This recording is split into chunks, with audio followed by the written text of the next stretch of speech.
What's good? It's your boy Herb Tutter, man. Welcome back to my show, The Taste Test. The segment today is the new norm. Now, if you've been following me, if you're a family member, fan, or whatever, you know that January 7th was a huge change in my life. Uh, my mother transitioned, and it's amazing to lose someone of that magnitude that no matter what, you have a person that was going to give you unconditional love, good or bad, or what's going on in your life. Learning how to live in a new norm is hard. It's easy to tell people because we all seem to have all of the great advice until we become that person that's in that position. And then it's not as simple or easy to do whatever anybody is saying you can do.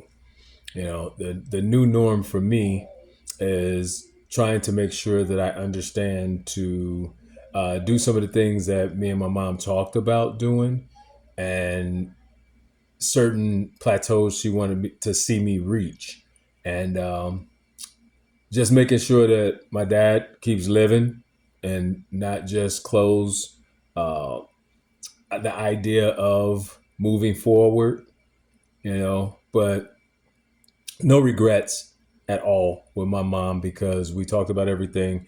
I loved her dearly. Her birthday was the 20th of March, and I cried it out in the morning, but told some great stories about her. Now, unfortunately, my aunt made her transition as well the 19th of March.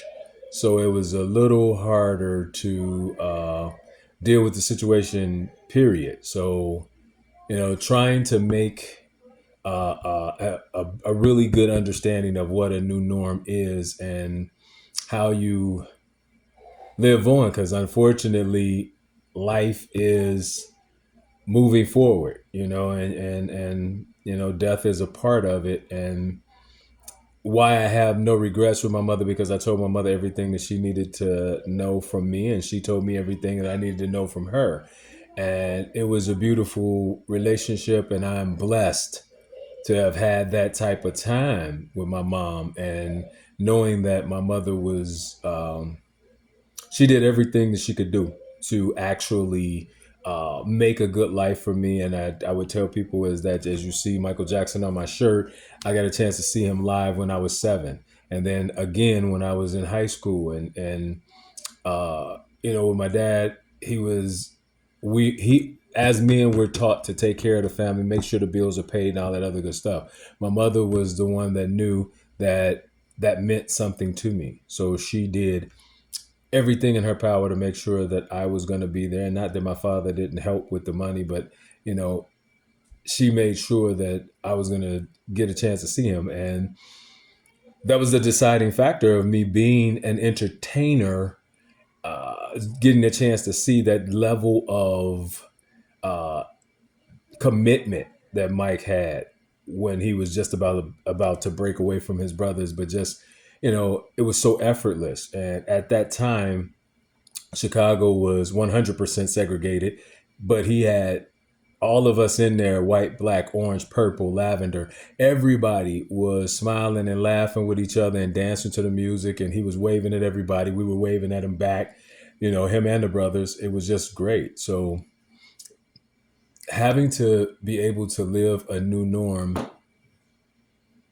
isn't something that I wanted to do, but I also have to look at uh, some of the kids that I taught that didn't have their parents, so they were born and their parents were gone. And that situation was that way, is that it's very hard to understand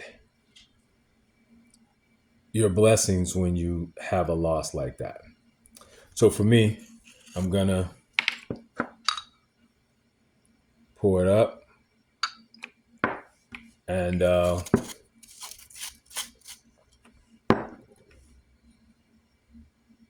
bless the drink for a new norm, and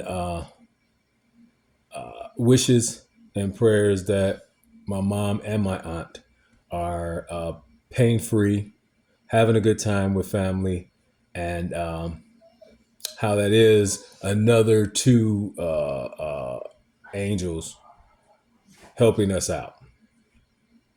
So, Willie, sweet.